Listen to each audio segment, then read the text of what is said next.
Jesucristo es tan impactante que Jesucristo es el divisor de la historia. La misma historia, damas y caballeros, se cuenta antes y después de Cristo. Es tan impactante la vida de Jesucristo que en esta época comienza a embargar un espíritu como de melancolía o de tristeza en las gentes, y en esta época escogen las 3/4 partes de la humanidad, son aproximadamente 200 naciones actualmente, escogen darse un regalo. En ninguna otra época de la humanidad más que en el día de tu cumpleaños te dan regalo. Pero ni el día de la independencia, ni el día que murió Mahatma Gandhi, ni Mahoma, ni Hare Krishna, ni el Dalai Lama, etcétera, etcétera. Es esta época donde la humanidad se reúne en sus casas, donde hay cierta deseo de estar con la familia y principalmente de darnos un regalo unos a otros. Y estamos festejando ni más ni menos que el nacimiento del Hijo de Dios. Aunque sabemos que históricamente Cristo no nació el 24 de diciembre, aprovechamos esta época para poder celebrar su nacimiento y vuelvo a repetir, de dónde viene este afán, este deseo de regalarnos cosas, viene de la Biblia. Los que no sabían, lo saben en esta mañana. Muchos sociólogos, historiadores, antropólogos, sociólogos se han preguntado dónde nació ese deseo de una vez al año cerrar todo, hasta los ateos no van a trabajar ya. Nadie va a los trabajos, dan vacaciones, etcétera, etcétera, simplemente porque invade al mundo un espíritu navideño que tiene su origen precisamente en la natividad. De ahí viene la palabra Navidad, nacimiento o natividad en el latín. La Biblia nos dice, de tal manera amó Dios al mundo, Juan 3:16, que dio. El amor de Dios, el creador del universo y de todas las cosas, se manifestó dándonos lo más preciado que Él podía entregarnos. De tal manera, es tan grande el amor de Dios, como tú no te imaginas cuánto te ama Dios, que Dios entregó a su Hijo Jesucristo. Lo permitió que lo colgaran en una cruz. Permitió que Él se hiciera hombre y que naciera en el lugar más humilde en que una persona pudiera nacer, para enseñarnos las lecciones más grandes que un ser humano puede aprender: la humildad, lo contrario al orgullo y lo contrario a la soberbia que invade el pensamiento y el intelecto de millones de personas. Cristo nace en un pesebre rodeado de animales, crece con un padre carpintero y durante aproximadamente 30 años Él comienza a trabajar con el martillo y con los clavos, sabiendo que esa madera con la que Él trabajaba sería el instrumento de su muerte. Y finalmente, después de traernos el mensaje más glorioso que se encuentra en las páginas de la Biblia, lo levantan como un criminal y Él desde la cruz le pide perdón al Padre por todos nosotros. Esa es la persona que ha transformado la humanidad. Ese es el crucifijo que tú tienes ahí en tu casa, en tu cocina, o el que cuelga ahí en el espejo de tu vehículo. Sin embargo, sin entender el significado tan profundo de la vida de este hombre, que puede ser, como oímos hace unos minutos, tu Dios y tu Cristo, y no solamente el Cristo que nació de una virgen, que murió en Belén y que murió en una cruz, sin que tú tengas una relación personal viva, orgánica y viva con Él. Vemos nosotros que cualquier otra persona que considere a Cristo como yo lo consideraba antes de convertirme al cristianismo. Antes de que yo me convirtiera al cristianismo, formé parte del Partido Comunista, era ateo, estudié toda la dialéctica materialista, estaba yo listo para una revolución social. Como todos los jóvenes idealistas, queremos la verdad, estamos cansados de la hipocresía. Decíamos, ¿verdad? El Papa roba, el gobierno roba, todo el mundo parece que es el dinero lo más importante, todo el mundo busca una carrera para, ¿cuál es la carrera que más me reditúa económicamente? ¿Cuál es la carrera en la que puedo tener más dinero? Y vivimos en un mundo donde el ser humano ha creído que alcanzar el nivel económico o las riquezas o tener placer es la función principal por la cual nacimos y con lo cual tú vas a vivir en paz. Sin embargo, la historia nos demuestra absolutamente todo lo contrario. Cualquier persona que considera a Cristo un simple revolucionario como el Che Guevara o un gran maestro de moral como lo fue Confucio o uno más de los iluminados porque desconocen las evidencias históricas, proféticas y bíblicas de la persona del Hijo de Dios. Nunca, damas y caballeros, se escribió jamás de Buda, de Mahoma, de Confucio, del Dalai Lama, de ningún hombre religioso que tú me puedas mencionar. Nunca se mencionó antes, con cientos de siglos, dónde iban a ser Buda, dónde iban a ser Mahoma, dónde iban a ser el Dalai Lama, dónde iban a ser el Maharaji, dónde iban a ser los grandes líderes que el mundo considera religiosos. Sin embargo, 700 años antes de que Cristo naciera, el profeta Isaías en el capítulo 7 nos menciona que nacería en Belén Éfrata, la pequeña aldea de Judá, y dice la Biblia que sus salidas de este hombre que iban a nacer 750 años después eran desde el principio y desde la eternidad.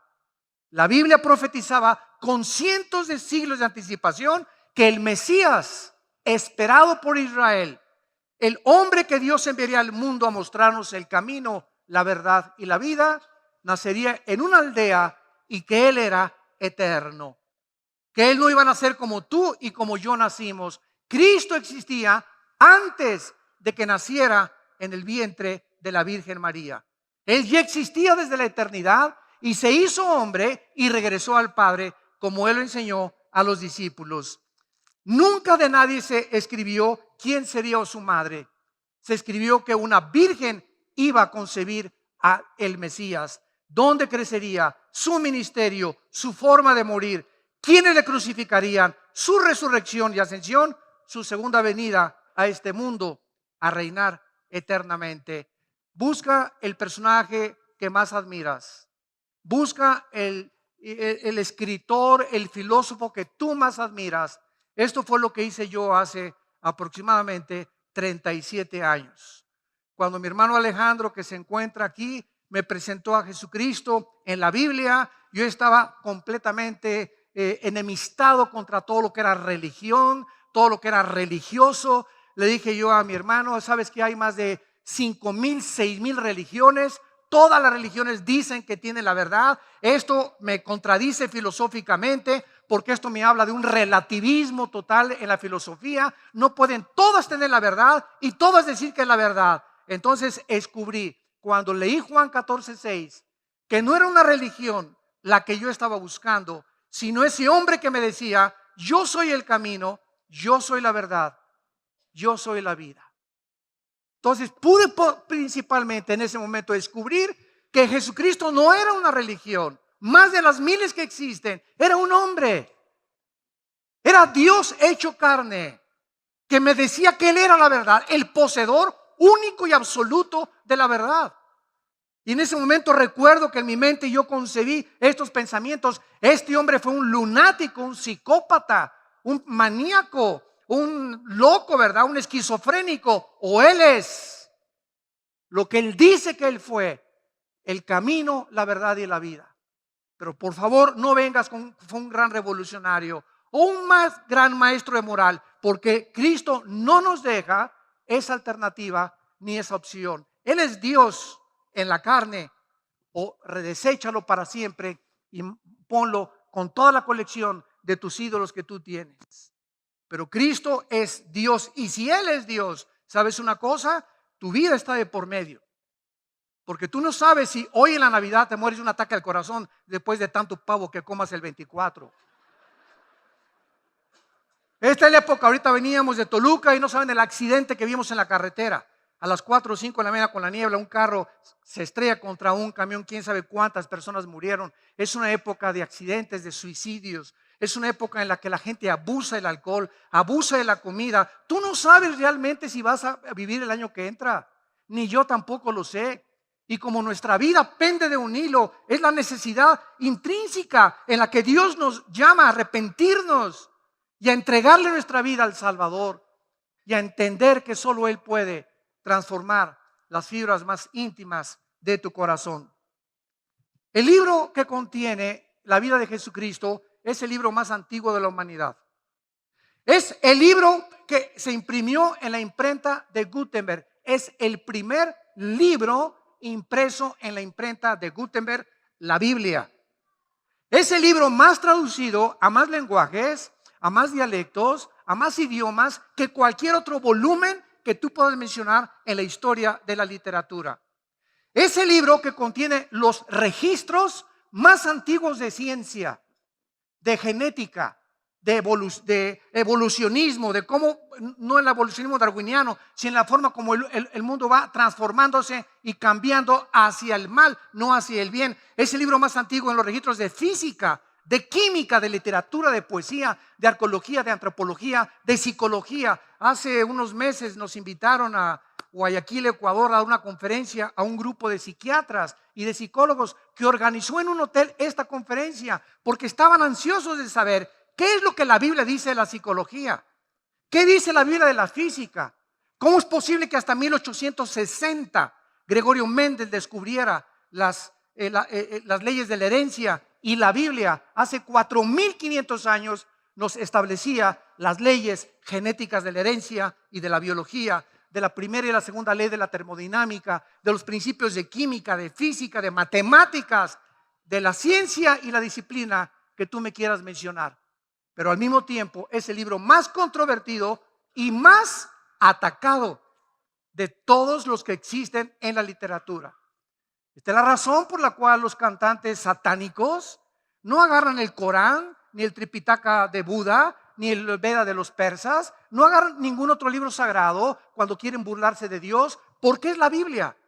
¿Por qué es la Biblia el objeto de la burla? ¿Por qué este cantante Marilyn Manson agarra la Biblia y la arranca con las hojas, agarra un pollo y le arranca la cabeza y escupe sangre sobre la Biblia? ¿Por qué tiene que ser el libro más controvertido, más burlado en las telenovelas, en las películas, en el radio, en los medios de comunicación masivos? ¿Por qué es la Biblia y por qué es Cristo y el cristianismo el objeto del odio del mundo entero? ¿Por qué?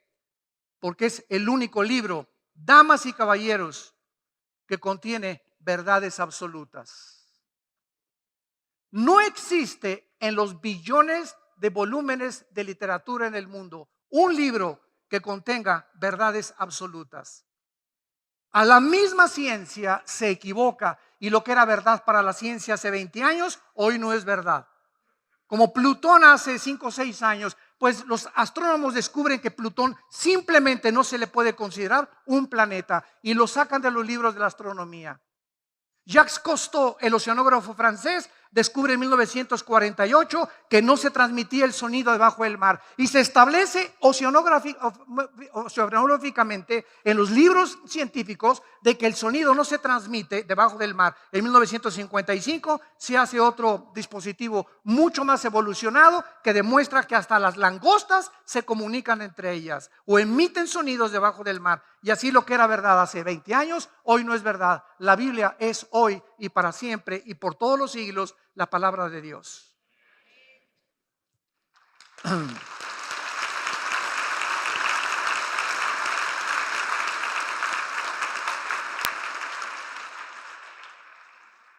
Una de las cosas más importantes acerca de la vida de Jesucristo es que si Él simplemente hubiera nacido, pero no hubiera muerto, hubiera sido como todos los grandes moralistas y como todos los grandes hombres altruistas que han tenido y que han impactado de alguna forma la sociedad. Sin embargo, en la vida de Cristo no es tan importante su nacimiento como su muerte. Porque fue su muerte, de acuerdo a la Biblia, lo que pudo lograr al poner Dios sus pecados en su cuerpo, la redención de la raza humana. Cristo, si no hubiera muerto en la cruz, no hubiera absolutamente servido de nada el más grande ejemplo que Él nos hubiera dado de moral y de ética y de los principios altruistas. Sin embargo, es la muerte de Cristo lo más importante de él. Por otro lado, si Jesucristo no fue realmente Dios en forma humana, entonces fue un hombre común y corriente, uno más de los iluminados, repito, y maestros de moral, y podríamos estarle simplemente agradecidos por sus enseñanzas, pero nunca le podríamos adorar como Dios. Y una de las cosas que quiero presentar esta mañana es que en el Antiguo Testamento, o en la Torá, como dicen los judíos en el Antiguo Testamento, se habla acerca de un solo Dios. Dice Deuteronomio 6, versículos 5 y 6 en el hebreo: Shema Yisrael Adonai Eloheim, Adonai Echad, que significa en el español: oye Israel, a Dios uno es.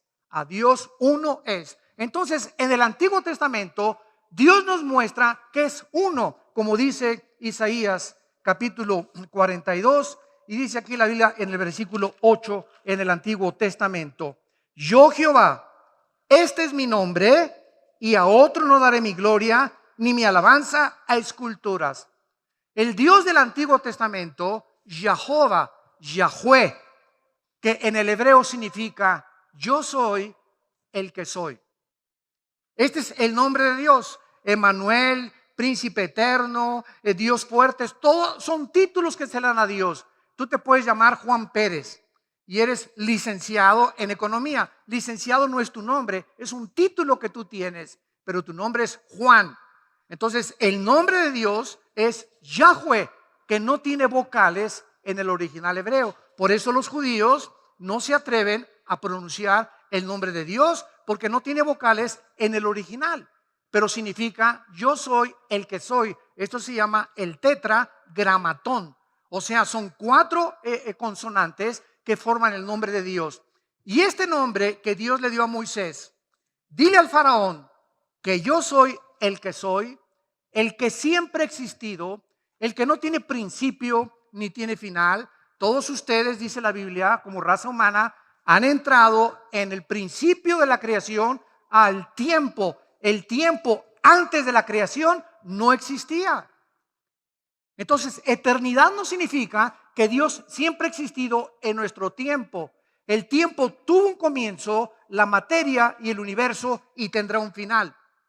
Pero fuera del tiempo en el que tú y yo vivimos, fuera de las 4 dimensiones en las que tú y yo vivimos, es la eternidad. Y Dios habita la eternidad, no habita el tiempo de nosotros. Y esta es la razón por cual Él conoce el futuro y lo escribió en la Biblia, porque solo Dios puede conocer a la perfección el futuro. Esta es la razón por la cual Jesucristo les dijo a los discípulos: es necesario que el Hijo del Hombre sea entregado en manos de pecadores, y los sacerdotes y los escribas me entregarán. Uno me traicionará de entre ustedes, pero saben una cosa: al tercer día resucitaré. Y cuando Cristo se sienta a tomar la última cena en los evangelios con sus apóstoles, les dice palabras increíbles. Cristo les dice a los apóstoles en la última cena: hoy es la última vez que parto el pan y el vino con ustedes. No lo volveremos juntos a tomar ni a beber hasta el día que yo regrese por ustedes en la resurrección de los muertos. Cristo sabía perfectamente bien que esa era su última noche. Desde que nació Cristo sabía el día exacto en el que Él tenía que morir. ¿Qué otra persona que ha existido tiene un conocimiento omnisciente como lo tuvo Jesucristo? Y además, a los 3 días cumplió su palabra. Veamos ahora estos títulos que Dios se da en el Antiguo Testamento y que Cristo los repite en el Nuevo Testamento. Cuando Dios se revela a Moisés y ve a Moisés una zarza ardiendo en el desierto, oye una voz que le dice: Moshe, Moshe, Yaharají, Moshe, Moshe, yo estoy aquí. Y cuando Moisés se acerca, el fenómeno de que no se consumía la zarza es lo que le atrajo su atención. O sea, el fuego sabemos que consume la materia. Pero al ver Moisés que el fuego no consumía la materia, así atrajo Dios la atención de Moisés. Y salió una voz de la zarza que le decía: Moisés, Moisés, quítate tus zapatos, porque en el momento en que tú te acerques a caminar conmigo, estás pisando tierra santa, porque Dios es santo. Y Él quiere que nosotros entendamos esto, que sin esta santidad nadie podrá ver a Dios jamás. Entonces ahí Dios le dice a Moisés: yo soy, el que siempre ha existido. Y Cristo en el Nuevo Testamento, en el capítulo 8 de Juan, versículo 24, vean ustedes lo que le dice a sus discípulos. Dice así: por esto les dije que morirán en vuestros pecados. Cristo les habla a los fariseos, porque si no creen que yo soy, ego e mí en el griego, si ustedes no creen que yo soy, en vuestros pecados morirán. Cristo se atribuye el nombre que Dios da en el Antiguo Testamento a su persona. Él también dice: yo soy el que yo soy. Al inicio de Marcos dice la Biblia que el profeta Isaías citó: voz que clama en el desierto, preparen camino a Jehová, enderecen calzada en la soledad de nuestro Dios. Juan el Bautista dice: el que viene, el Mesías, es Dios. Preparen su camino, porque el que viene detrás de mí es Dios en la carne. Ahora, la palabra Dios. La palabra Dios en el Nuevo Testamento es Theos en el original griego, y es el equivalente en el hebreo a la palabra Elohim. Y bajo la cultura judía, como ya vimos, no existía el politeísmo, porque era un solo Dios, como dice Deuteronomio 6:4. Pero veamos de qué forma en el Nuevo Testamento la Biblia le nombra a Jesucristo Dios. Hebreos 1:8, mas del Hijo dice: tu trono, oh Dios, del siglo al siglo. En segunda de Pedro, el apóstol dice: Simón Pedro, siervo y apóstol de Jesucristo, a los que han alcanzado por la justicia de nuestro Dios y Salvador Jesucristo, una fe igualmente preciosa que la nuestra. Tito 2, versículo 13, aguardando la esperanza bienaventurada y la manifestación gloriosa de nuestro gran Dios y Salvador Jesucristo. Ahora, hay otro título que le corresponde a Dios en el Antiguo Testamento: el Alfa y la Omega, la primera letra del abecedario griego y la última letra del abecedario griego. Por ejemplo, en Isaías 48:12, Dios dice: yo soy el Alfa y la Omega.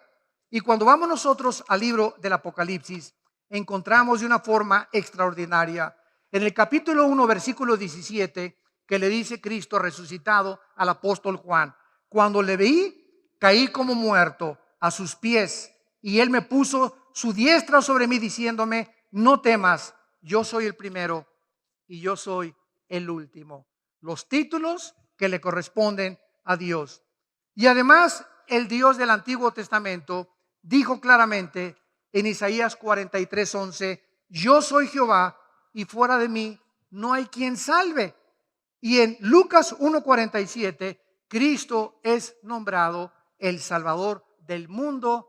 Y cuando nace Cristo, el ángel le dice a María: no le pongas nombre, se lo vamos a poner nosotros, Dios el Padre, Dios el Hijo y Dios el Espíritu Santo. Su nombre es Yeshua, que significa el Salvador o Jesús. La palabra Cristo significa ungido, Jesús el Salvador. Jesucristo significa el Salvador, ungido o el elegido por Dios para salvarnos de nuestros pecados.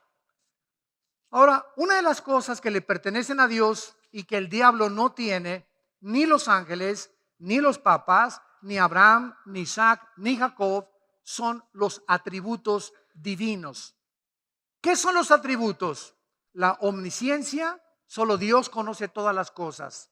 La omnipresencia, solo Dios puede estar presente en todo lugar. Y la omnipotencia, solo Dios puede hacer todas las cosas sin ayuda de ningún ente, de ningún ser en el universo. Cuando Cristo muere, les dice a los discípulos en Mateo 28:20: he aquí yo estoy con ustedes todos los días hasta el fin del mundo. Si un hombre se atreve a decir eso, se está haciendo Dios. Cuando dicen, yo estoy con ustedes, está diciendo que puede estar con todos al mismo tiempo y esto le pertenece a Dios nada más. Y Cristo lo mencionó, que Él podía estar con todos nosotros durante todos los siglos en nuestro corazón si le invitábamos como el Salvador. Ahora, en segundo lugar, la omnisciencia. ¿Qué es la omnisciencia? Dios todo lo sabe. Y esta es la razón por cuando vienes a la Biblia, descubres que las cosas que dicen en la Biblia es más moderna que el periódico Mañana en la Mañana. Todo el panorama ahorita internacional en el Medio Oriente, Irán uniéndose con Rusia, finalmente dice la Biblia que se va a unir con Turquía, con el Líbano y con Alemania para atacar a Israel, fue escrito hace 2600 años. Y los protagonistas que ahorita ocupan los encabezados de los periódicos ya estaban en la Biblia delineados cuando ni siquiera la Unión de Repúblicas Socialistas Soviéticas existía, cuando Irán ni siquiera había cambiado su nombre de Persia a Irán o de Lama Persia y de Persia a Irán, y cuando las naciones que aparecen en el siglo XX en el Medio Oriente independizándose no existían más que en las Sagradas Escrituras. Qué cosa más tremenda, como dice la Biblia, ¿verdad? Que lo más seguro es que el anticristo va a surgir del Islam. Y ahorita vemos que en Europa, escuchen esto, nosotros tenemos misioneros que mandamos a diferentes partes y nos da mucho gusto que estén con nosotros en esta mañana. Mauricio, Salazar y Lulú con sus hijos son bienvenidos y los bendecimos, ¿verdad? Ahorita estaban en Bélgica, el año que entra ya se van a París, van a estar en Francia ministrando la palabra de Dios. Estamos ayudándolos a ellos como misioneros y nos estaban contando, ¿verdad? Si Europa en los 15 años que vienen sigue la tasa de la fertilidad, porque por cada europeo nacen 8 musulmanes, escuchen esto, por cada europeo nacen 8 musulmanes, en 15 años Europa es una nación, es un continente musulmán. Nadie se ha dado cuenta del peligro que existe en el mundo de esta religión extrema radical para tratar de atacar a todos, entre ellos mismos también, porque están divididos en sunis y en chiitas. Pero si tú no eres suní, ahorita Bashar Baghdadi, que es el líder de ISIS, mata a todos los que no pertenezcan, aunque sea musulmán, a la rama del ISIS. Si son chiitas, como en Irak y Arabia Saudita, han declarado la guerra ferozmente contra esta civilización. Anoche mataron quién sabe cuántos cientos de kurdos. El mundo está recobrando y abriendo los ojos. Esto es un peligro inminente. Han infiltrado casi todas las naciones del mundo y nos damos cuenta que es exactamente el panorama que la Biblia delineó hace más de 3500 años por los profetas hebreos. Pero el mundo sigue viendo la telenovela Ricas y Famosas. En el libro de los Salmos, capítulo 139, sí, el mundo está, olvídense, damas y caballeros, el mundo está ahorita con el dinero y que el petróleo y un estrés. Nunca en los últimos 30 años el consumo de pastillas tranquilizantes, Valium, Prozac, Equanil, Ribotril, etcétera, etcétera, todos estos medicamentos jamás en la historia, dice la Asociación de Psiquiatría de Los Ángeles, California, nunca el mundo había consumido tantos tranquilizantes nerviosos como en el siglo XXI. Nunca la humanidad se había encontrado tan tensa, tan estresada. Ahorita que veníamos de la carretera, estuvimos a punto de tener casi 5 choques. La gente está como loca. Se te echan encima, manejas, se enfrenan, te recuerdan a tu mamá el 10 de mayo. Bueno, es increíble cómo está el mundo de tenso. Una ansiedad, una crisis que existe en el mundo, todos gritando, ¿verdad? ¿Qué estoy haciendo aquí? Déjeme por favor vivir mi vida. Quiero relajarme y no lo pueden hacer. Recurren al alcohol, recurren a las drogas, recurren a los tranquilizantes nerviosos, precisamente por eso. Y hace 2000 años, el creador del universo, hace 2000 años, señores médicos y farmacéuticos que nos escuchan, nos da la solución y nos dice: mi paz les dejo, mi paz les doy. Es esa paz la que te impide vivir como una persona normal. Es esa paz, es lo que necesita tu corazón. Es esa paz, ese control de tus emociones, de tus sentimientos, de saber que todo está bien, que cae el petróleo, que cae, que rueda el mundo. Mi Señor es mi Dios, nunca me dejará, nunca me desamparará. Estará todos los días conmigo hasta el fin del mundo. Él es Dios, Él es mi roca, mi fortaleza. Él es el pan de vida que ha bajado del cielo. Él dio su vida por mí. Si Él conmigo, ¿quién contra mí?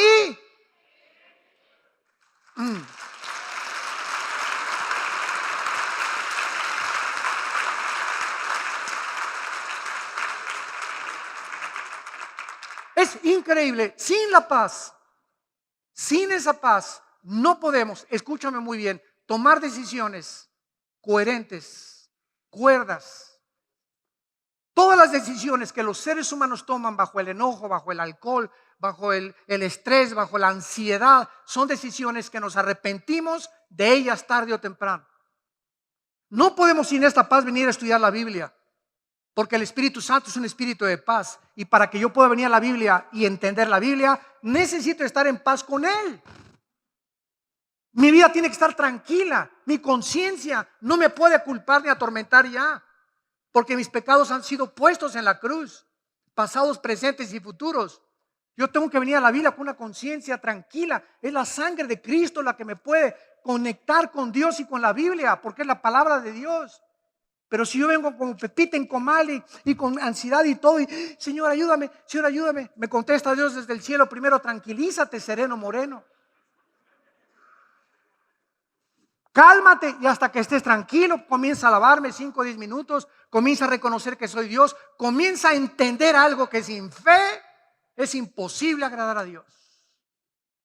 ¿Y qué es la fe? Creer que cuando yo vengo a la Biblia, Dios me va a hablar y que yo voy a tener las peticiones que anhela mi corazón. Esa es la fe. Y si yo no creo eso, aunque oigo 1000 mensajes y 1000 predicaciones, me entra por acá y me salen por allá. Como dice Hebreos 4, no les aprovechó por no ir acompañada de fe en lo que lo oyeron. Es la fe la que hace que la Biblia tenga vida dentro de mi corazón. Y dice el Salmo 139, hablando de la omnisciencia de Dios. Escuchen lo que dice la Biblia, hace, damas y caballeros, hace 3000 años se escribió el Salmo 139. Oh Jehová, tú me has examinado y conocido. Tú has conocido mi sentarme y mi levantarme. Has entendido desde lejos mis pensamientos. Has escudriñado mi andar y mi reposo, y todos mis caminos te son conocidos. Aún no está la palabra en mi boca, y he aquí, oh Jehová, tú la sabes toda. Esto se llama omnisciencia. Hoy en la mañana que tú llegaste a este desayuno, tú no sabías dónde te ibas a sentar. Dios sabía antes de que llegaras acá quién se iba a sentar a tu derecha, quién a tu izquierda, quién enfrente y quién detrás de ti. Cuando vas en un avión y compras un boleto, Dios antes de que compraras el boleto ya sabía quién iba a estar a tu derecha y quién iba a estar a tu izquierda en el avión. Y cuando nosotros tenemos ese conocimiento, esa conciencia de ese poder de Dios, descansa nuestra alma de saber que Él todo lo sabe.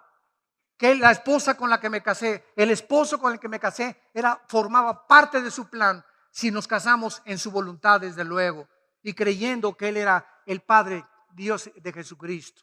Pero es increíble que esta omnisciencia Cristo la haya manifestado en el Evangelio de Juan. Dice el capítulo 16 de Juan: Jesucristo dijo: porque yo he aquí que estoy con ustedes y ahora entendemos que sabes todas las cosas. Los discípulos le dicen a Cristo: entendemos que todo lo conoces y no necesitas que nadie te pregunte. Y dicen Colosenses 2:3 que en Cristo están encerrados todos los secretos de la sabiduría y del conocimiento. Cristo es Dios, Cristo es el Salvador, Cristo tiene los atributos de Dios y Cristo tiene la eternidad.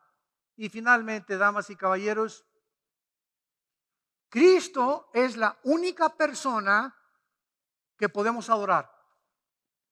Cuando los apóstoles en el libro de los Hechos, capítulo 10, versículo 25 y 26, la gente los quería adorar y besarles la mano, y esto está en todas las Biblias. Escuchen lo que dice Hechos 10, 25 y 26. Cuando Pedro entró, salió Cornelio a recibirle y postrándose, o sea, hincándose delante de Pedro, este centurión romano llamado Cornelio le adoró a Pedro. Mas Pedro le levantó diciendo: levántate, porque yo mismo también soy hombre. Los mismos apóstoles prohibieron que nadie se hincara delante de ningún hombre, porque no hay ningún otro nombre dado bajo el cielo que podamos adorar y podamos servir y en que podamos ser salvos más que en el nombre de Jesucristo.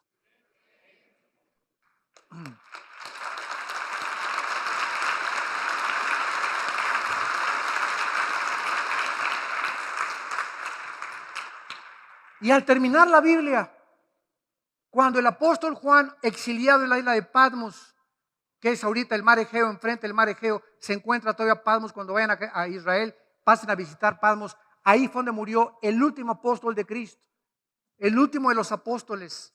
Un ángel se le aparece a Juan, capítulo 22 del Apocalipsis, versículo 8 y 9. Y Juan, dice él, yo soy el que oyó y vio estas cosas, y cuando las hube oído y visto, me postré para adorar a los pies del ángel. Juan tiene un ángel enfrente de él, enviado por Dios, y Juan cae de rodillas a adorar al ángel que me mostraba estas cosas. Pero él me dijo, el ángel le dijo a Juan: mira, no lo hagas, porque yo soy consiervo tuyo y de tus hermanos los profetas y de los que guardan las palabras de este libro. Adora a Dios. Adora a Dios. Él es el único que podemos nosotros adorar.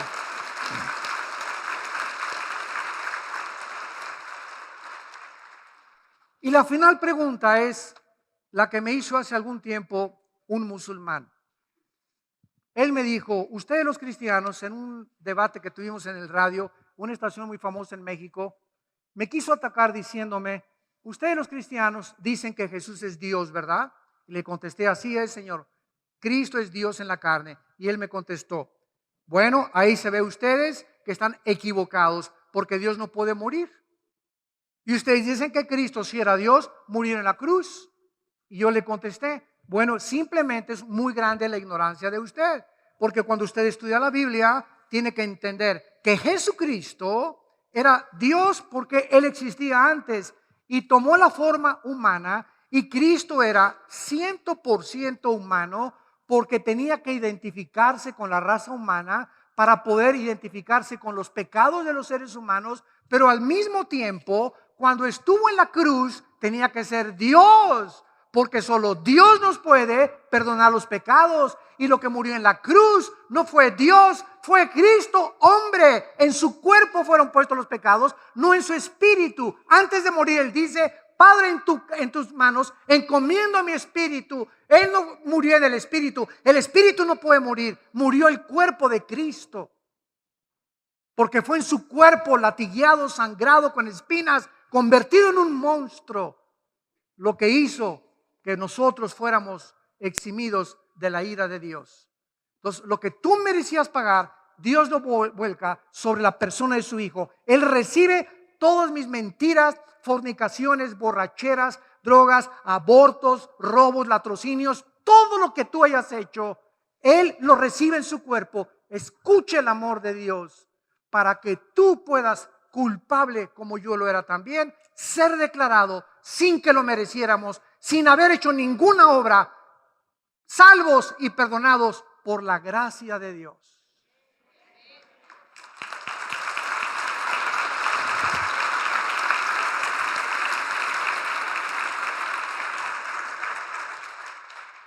Había un problema, que tú y yo hemos pecado. Dice la Biblia: por cuanto todos pecamos y todos fuimos alejados de la gloria de Dios. Ese es el problema que se enfrentaba con la humanidad. Entonces, ¿cómo puedo yo perdonar mis pecados o ser libre de mis pecados? Pues el ser humano ofreció una solución. Inventemos las religiones. Las religiones nacieron con Caín, el primer asesino que mata a Abel.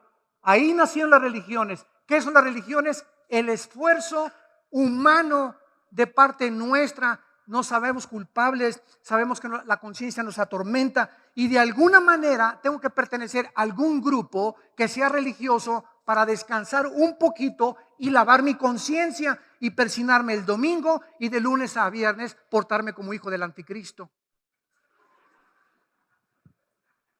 Y eso es lo que Cristo vino a condenar, la hipocresía de los fariseos, de los religiosos. Porque no hemos entendido que no es la religión la que nos salva. La mujer samaritana en el capítulo 4 de Juan le dijo a Cristo: oye Señor, dime qué es lo que tú eres profeta. Y esta mujer, cuando Cristo se encuentra con ella en el Evangelio de Juan capítulo 4, tenía 5 esposos y con el que vivía era su amante, la chulis. Una mujer inmoral, pero una mujer religiosa. Y le dice a Cristo: mis padres me enseñaron que yo adorara, o sea, iba a la iglesia, no sé, pero iba a alguna iglesia. Mis padres me enseñaron que no es iglesia. Y le dice la mujer a Cristo: ustedes dicen que en Jerusalén. Y la pregunta de hace 2000 años para todos nosotros: ¿cuál de todas las iglesias es la verdadera? Unos dicen que los mormones, que los testigos de Jehová, que los adventistas, que los protestantes, que la bautista, que los pentecostales, que los carismáticos, que la católica, que los mormones. Y la gente, ¿verdad? Nunca te has hecho esa pregunta. No es imposible que todas puedan decir la misma verdad. A fuerza tiene que haber una verdad. ¿Cuál es entonces? Y Cristo le contesta a la mujer y le dice: mujer, créeme. Y esa es la respuesta. No hagas caso de todas las que existen en el mundo. Créele a aquel que dio su vida en una cruz por tus pecados. Créele a Él.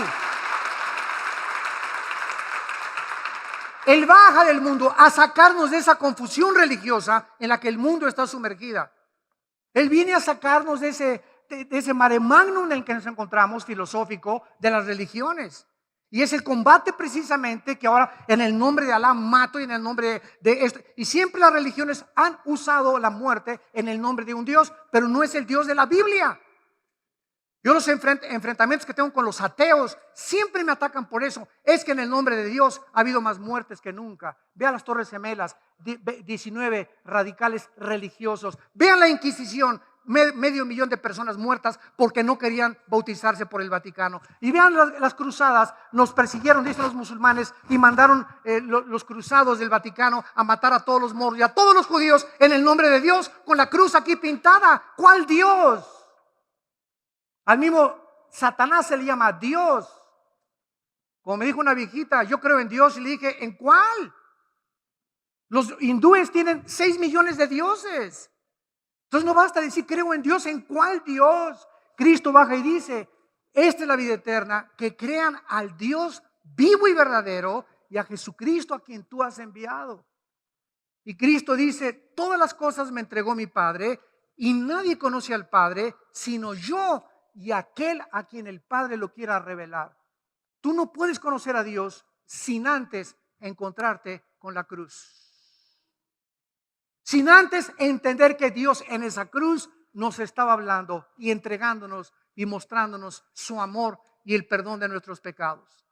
Y cuando tu mente comprende eso, si tú vienes con un corazón abierto en esta mañana y sincero y estás buscando sincera y honestamente la verdad y acercarte y descubrir a Dios, Cristo es la persona que tu alma está buscando. Cuando yo me convertí hace 37 años, yo supe que al enfrentarme a Jesús había terminado mi búsqueda de la verdad. Ahora yo dedicaba todo lo que tenía yo, todas mis fuerzas, mis talentos, todo lo que Dios me diera, a conocerlo a Él. Porque jamás nos bastará 500 años para poder penetrar en la inmensurable sabiduría del conocimiento de Dios.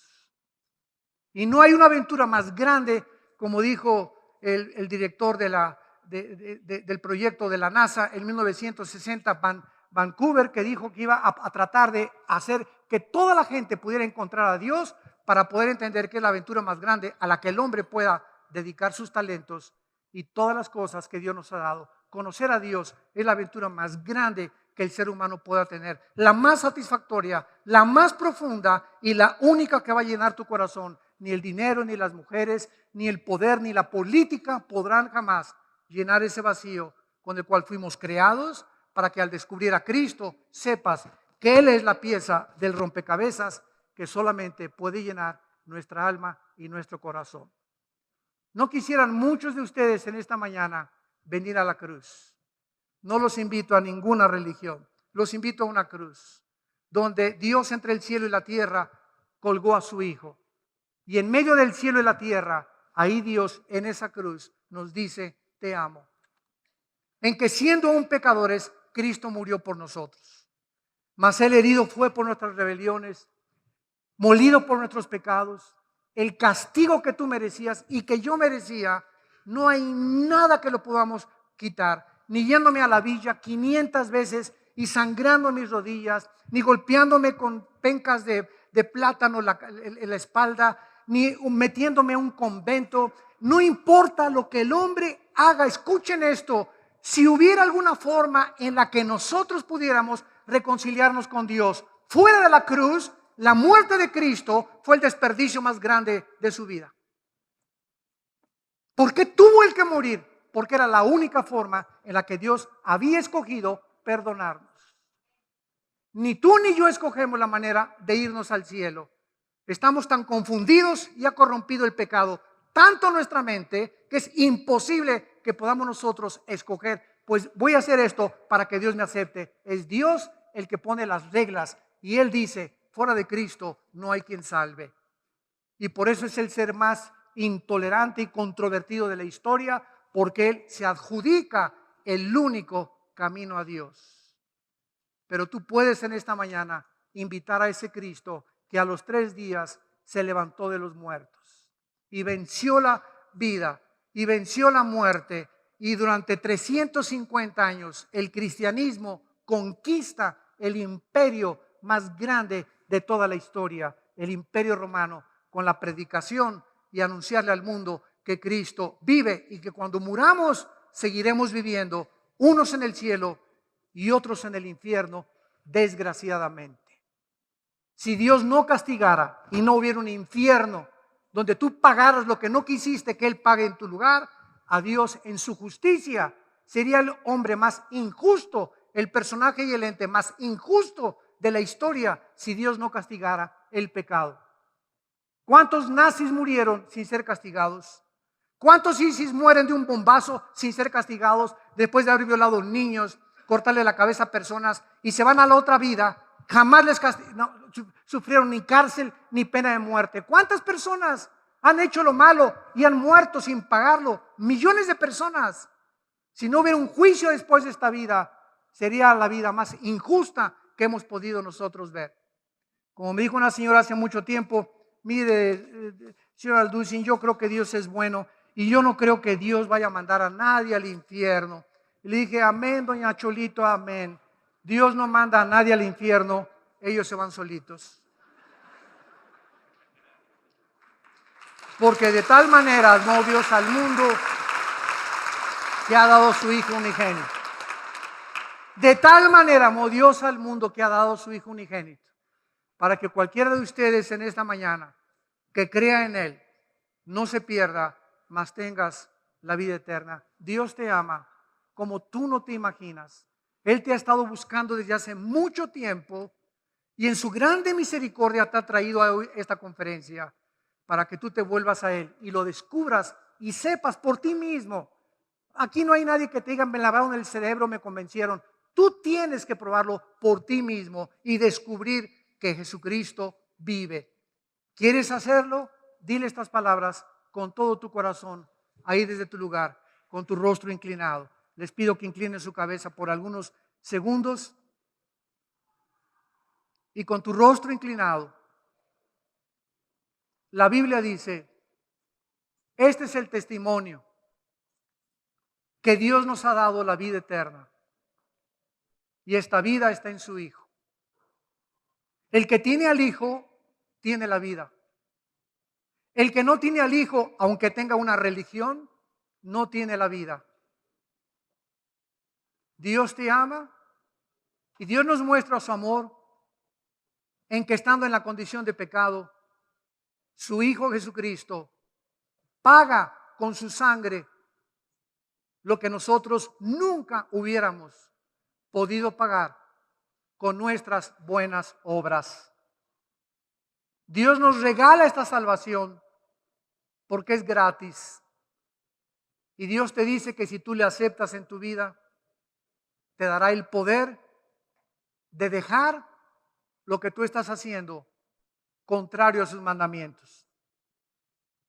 Si tú quieres aceptar este regalo, te van a dar muchos regalos esta Navidad, pero hoy recibirás el regalo más grande que en toda tu vida te han dado, la vida eterna y el perdón de pecados.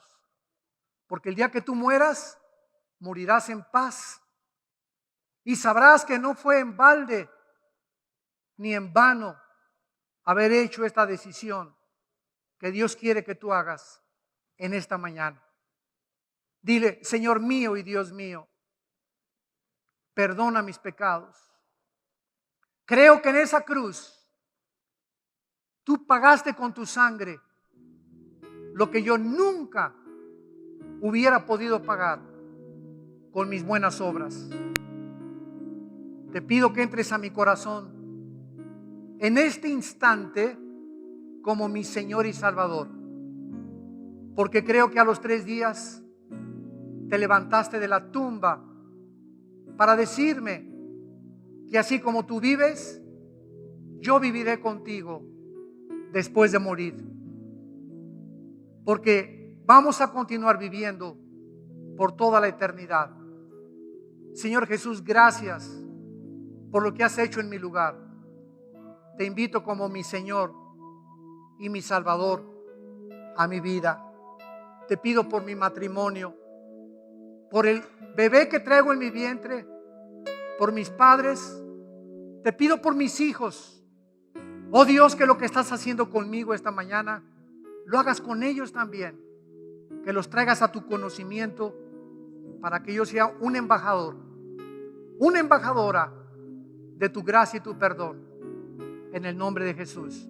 Amén. Vida Nueva